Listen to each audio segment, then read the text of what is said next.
Tell me about yourself. Here we go. My name is Richard, and I would describe myself as an industrious, competent, and positive person who wants to have a long and successful career in this industry. Over the years, I have gained considerable experience in a variety of different situations that will be of benefit in this role. I have worked alongside other people on complex and time-sensitive projects. I have helped my employer increase sales and revenue by producing new ways to attract more customers, and I've solved challenging problems within strict deadlines. I already have the skills and qualities to match the job description, and if you hire me, I will always act as a positive role model for the company. That's a brilliant, concise. Here's a great example answer to help you. Why did you decide to apply for this role? Here we go. I applied for this position for 3 reasons. The first reason is this is a role that I am very passionate about. I am confident and competent in this type of work, and I get lots of job satisfaction from it. The second reason I applied for this role is because it is with your company. Now, my research tells me you are a company of high standards, a company that is well respected in the industry, and a company that has exciting plans for the future. Finally, the third reason I applied for this role is because your company workplace culture and your values are ones that I can relate to. Now, we spend a lot of time at work, and I want that time to be put to good use in a working environment that is positive, supportive, and creative. That's another outstanding answer. What are your strengths? My strengths are all aligned with the job description. I'm a strong communicator who fully appreciates the importance of accurate and concise communication with work colleagues. I also understand the importance of professional communication. More often than not, I will be the first point of contact with clients and customers, and I must always create a positive first impression. Other strengths include my speed of working, the fact that I need little supervision and monitoring, and the fact that I see change as an important element of success in any organisation. You can always rely on me to embrace change with a positive mindset, and I will encourage others in my team to do the same. That's a really positive answer to help you. What's your biggest weakness? My biggest weakness is public speaking. I don't yet have any experience of speaking in front of large groups of people. However, this is an area I am eager to develop in. So if there are any opportunities in this role for me to give presentations to lots of people, then I would like to take on that challenge. So that shows that you know what your weakness is, but you are keen to improve on it. And by the way, don't forget, what's your ideal work environment?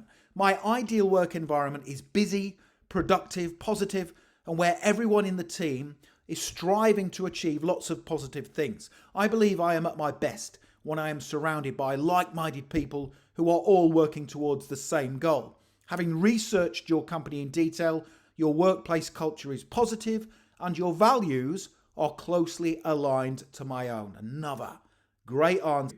Here's a great example answer. Why do you want to work for this company? The things that are most important to me are high standards, ambitious plans, and a positive working environment. I want to work for this company because my research pointed to the fact that I will get all of these things here. The products and services you offer have positive online reviews. This tells me you do things to a high standard. Your website told me you have exciting plans and that you strive to be the market leader. That excites me because there will always be interesting and challenging tasks and projects to work on whilst working for your company in this role. That's another great answer. Here's another cracking answer to help you. Why do you want to leave your current job? I want to leave my current job because I feel I have reached my full potential there, and I'm now seeking a new challenge with an exciting and ambitious company such as yours. I've achieved many positive things in my current job, and my employer has been fantastic to work for. However, I am now ready to work for a new company where my skills, my knowledge, and my expertise will be put to good use.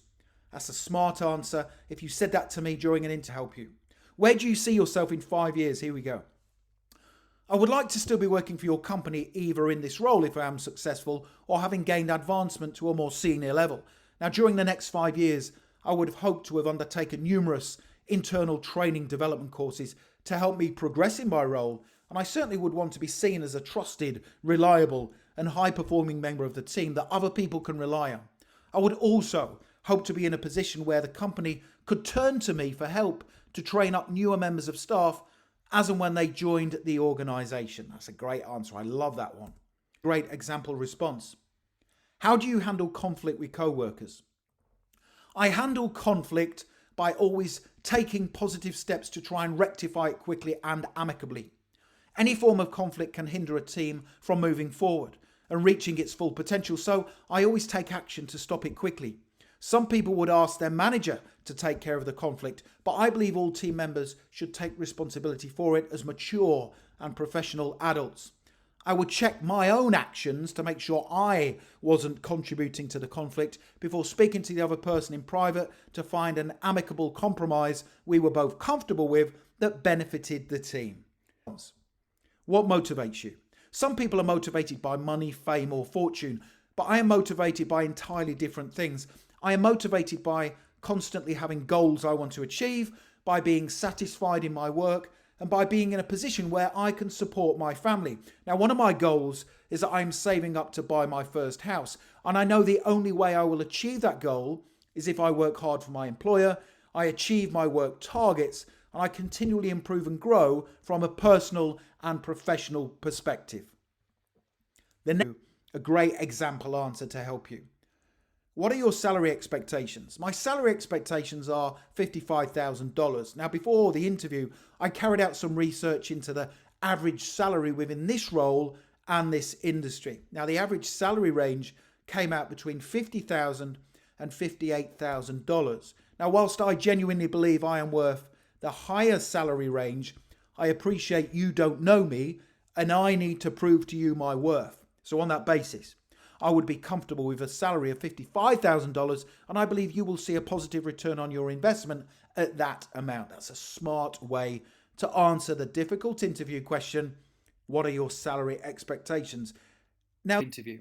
So the first scenario-based interview question is, what would you do if your manager asked you to perform a task you'd never done before? So my tip is this scenario-based answer. I am naturally a self-motivated person who enjoys challenging situations, so I would go away and find out how to complete the task myself to a high standard. I would see this as an opportunity to learn something new, and there are lots of ways I could find out how to perform the task within the dedicated time frame. I could tap into the knowledge of more experienced people within the organisation. I could also read manuals or gain access to online information. Either way, I would make sure the task was completed on time and also to the necessary standards. That is a great way to answer that video-based interview question I want to work through is, if you made a mistake at work that no one else noticed, what would you do? I would first of all inform my manager or supervisor about the mistake before taking immediate steps to put the situation right. It's important to be honest when you make a mistake, as there is usually an opportunity for you, for the team and the organisation to improve by looking at ways to prevent the same kind of situation happening again in the future. I would want to make sure I took the necessary steps to prevent the same mistake from happening again, and this could be achieved through either additional training or implementing a double check system when tasks are completed. The next scenario-based interview question I want to work through is, you are working as part of a team and you notice two team members are constantly arguing. What would you do? Here's my answer. This type of situation has the potential to damage both team morale and also the team's objectives. So on that basis, although I am not a manager or a supervisor, I would still see it as my responsibility to encourage both team members to put aside their differences for the sake of the team. I would speak to them both in private and raise my concerns about their arguing. I would be calm during my discussions with them both, but I would make it clear how their actions could potentially impact negatively on the team. I would then ask them to go away and find a way of sorting things out.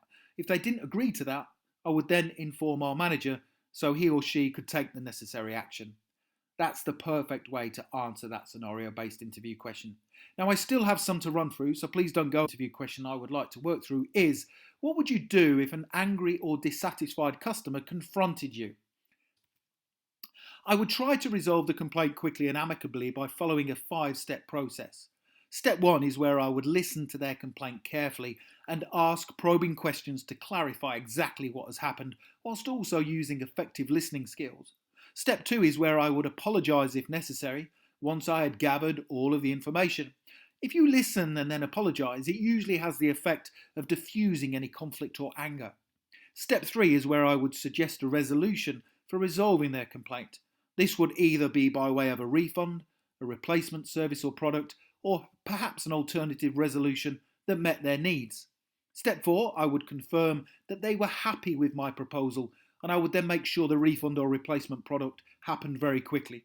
Finally, step 5 is where I would take steps to prevent the same problem from happening again. I think it's important to learn from customer complaints as they can have a negative impact on the business.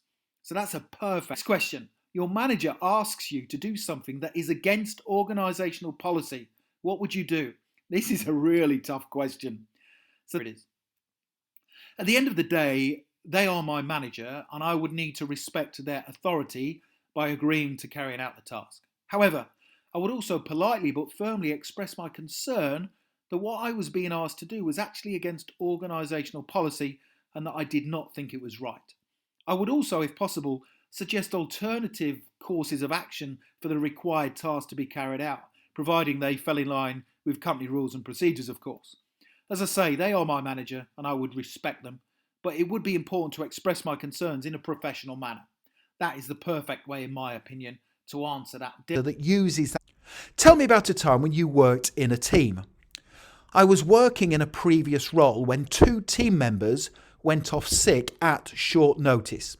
It was our task as the remaining team members to take on the additional duties of our sick co-workers to deliver the company's objectives and goals on time. We got together, assessed the duties of our sick co-workers and allocated tasks based on our strengths. We agreed to support each other, and if anyone was struggling with their additional duties, we would step in to help.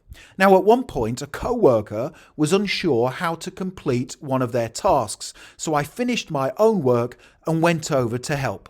By working together and supporting each other as a team, we were able to get all tasks and duties finished on time, despite being 2 team members short. So that's a really good example. Tell me about a time when you had a conflict at work. Here we go. I was working in a previous role when I noticed a co-worker was consistently late for team meetings. Each time he was late, he gave a different excuse. His lack of punctuality was starting to affect the team, so I saw it as my responsibility to talk to him about it. I spoke to him in private and explained how I was concerned about his timekeeping. He initially became defensive and told me to mind my own business. I remained calm and explained how each time he was late for team meetings, it put back the progress of our team. I then asked if there was anything I could do to help him arrive on time. Now, just by speaking to my co-worker and offering to help him made him realise how important it was to be punctual. Moving forward, he was never late again, and I was pleased I intervened in a calm and pragmatic manner. That's action and result. Tell me about a time you worked under pressure. My manager asked for a volunteer to complete the work of a co-worker who had recently left the company. A replacement team member had yet to be found, so they needed someone to do their work in the interim. I saw this as an opportunity to diversify my skills, so I volunteered. It was my task to learn my former co-workers' duties quickly and complete their work and my own on time. I studied their job description and ticked off the work I could quickly complete. Now, for the tasks I was unsure of, I read the company operating procedures and used online training tutorials. Now, once confident, I prioritized all my tasks based on the company's needs. Red tasks were urgent and came first, amber tasks second, and green tasks could be completed when I had more time available. Now, by using a systematic approach to learning and completing all tasks, I could do the work of 2 people, which helped the company in its time of need. That's another really good thorough action result. Tell me about a time you disagreed with your boss. Here we go. In my previous role, my manager was conducting my annual performance review. He said he was very impressed with my overall performance, but wanted me to spend less time talking to customers on the telephone. I disagreed with this, and it was my task to explain to him why in a professional and respectful manner. I explained that I had worked hard to build long-term relationships with customers so they became long-term advocates of the business. I cited several examples where customers had spent considerable sums of money with the company and left positive online reviews after I had spent time helping them on the telephone. After listening to my thoughts, he agreed that the length of time I was cultivating relationships on the telephone with customers was, in fact, beneficial. That's a really good example answer. So you are not being... Tell me about a time you made a mistake. When I started work in my previous role, my supervisor asked me to write a blog for our website. It was my task to write a compelling blog about a new company product. Now, unfortunately, because I was busy with other important tasks, I failed to thoroughly check the finished blog. When I submitted it to my supervisor, she highlighted several grammar mistakes. I was very disappointed because I'd let myself, my team, and my supervisor down. After apologising, I rewrote the blog and ran a thorough spell and grammar check before resubmitting my work for approval. Now, I learned a lot from that mistake, and I now always check everything thoroughly to make sure it is perfect. So that's another really good example answer, and that mistake is not too bad, but you recognise you made a mistake, you apologise and you put things right, and also you learned my example answer. First answer to the question, why do you want this job, is suitable for all job roles. Here is my example answer. Why do you want this job? I want this job for 3 reasons. The first reason is because my skills and qualities are a great match for the job description. This means I can get up to speed quickly in the role, and you won't have to spend your valuable time closely monitoring me. The second reason is because I am passionate about this type of work. We spend a lot of time at work, and I want that time to be put to good use in a role I love and where I can see the difference my contribution is making to the team. Finally, I want this job because it is with your company. You clearly support your employees, you have a great reputation, and you have exciting plans that I would like to be a part of. That's a brilliant answer to that tough interview question, why do you want this job? To question number 1, when have you completed a difficult task or project? Here's my response. I recently successfully completed an online customer service training course to further develop my skills in this area and to also fully understand the customer's needs. The course took me 2 months to complete in total, and I carried out all of the studying in my own time whilst holding down my current job. Now, the biggest obstacle I had to overcome was finding the time to complete the work to the high standard that I wanted to achieve. I decided to manage my time effectively, and I allocated 2 hours every evening of the working week in which to complete the studying required. I found the time management relatively easy to manage as I structured my day accordingly. Now, this structured approach enabled me to complete the course quickly and to a high standard. I'm pleased to say that I passed the course with 100% marks, and I now have more experience about the needs of the modern day customer. The things I learned during the course included determining factors that create customer value, identifying the needs of the customer, and developing strategies to support the modern day customer. Now, whenever I approach any type of work related task, I always focus on persistence, being organised, and having a determination to complete the job competently and professionally. Now, you see that response, I've told them that I've gone and done an online training course. Now, if you go to the website udemy.com, which is udemy.com, you can find loads of training courses that you can undertake in your own time. Question number 2, next one. Describe a stressful situation at work and how you handled it. Really common.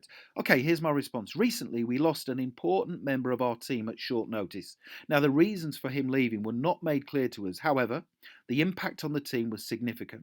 He had been helping us to implement a new important working strategy within the organisation, and to replace him was going to be difficult. People within the team started to panic as we only had 4 weeks left in which to complete the new project. I decided to take control of the situation as I felt someone had to act positively if we were to have a chance of completing the project on time. Now, in my spare time, I studied my former colleague's workload and the things he had been doing in order to contribute to the project. Now, after a couple of hours research, I realised that there were members of our team who could take over his work. Now, the next morning when I got into the office, I briefed the team on my findings and we started to allocate the tasks based on our team members' strengths. I could immediately see a change in people's attitude once they realised there was a chance we could complete our project on time. Now, although the next few weeks were stressful and difficult, we all worked hard to support each other and the project came to a successful completion. I learned quite a lot from this scenario. The first thing I learned was that it's always important to have a positive mindset in stressful situations. By remaining calm and focused on the task, I was able to find a solution. The second thing I learned was that any challenge or difficult situation is always surmountable once you apply yourself and play to your team's strength. So this situation demonstrates that it was stressful, but that you took control of it. Want to focus on. Next one, question number 3. Describe a time when you embraced change within an organization. Really common one, especially in this for you. Approximately 6 months ago, we were taken over by a new company who had different ideas for how they wanted to take the business forward. Now, prior to the takeover, we had been working hard as a team to implement the previous owner's strategies, and we were getting close to seeing our hard work come to fruition. Now, the new business owners briefed us all on the new strategy and where they wanted to go with the business. Now, this naturally had a demotivational impact on the team, as everyone felt the hard work they had been doing was wasted. Now, whilst this was a stressful situation to be in, I decided to embrace the change positively and help the people within the team to try and view the change as an opportunity for us to impress our new owners. I have a very positive mindset when it comes to change, and I understand that if an organisation is to thrive in the modern world, change is really important. And as an employee, I feel it's my duty to embrace change positively and proactively. Okay, great answerability. Question number 5, here's a really good one. What's been your biggest failure to date and how did you deal with it? So, tips. Failure. I would say my biggest failure to date is failing an educational course that I embarked upon a couple of years ago. Now, the reason why I failed the course was primarily due to a lack of adequate time set aside for studying. However, I immediately learned from my mistake and shortcomings and I booked to resit the test immediately. I worked hard during the build up to the resit and I spent lots of time studying. I passed the test with flying colours and I certainly learnt a lot from my initial failure, and I always make sure that I now prepare fully for everything that I do. It's really important to reflect upon your own performance, especially when things don't go to plan. I now like to view failure as an opportunity to improve and develop. That's a great response to that interview question.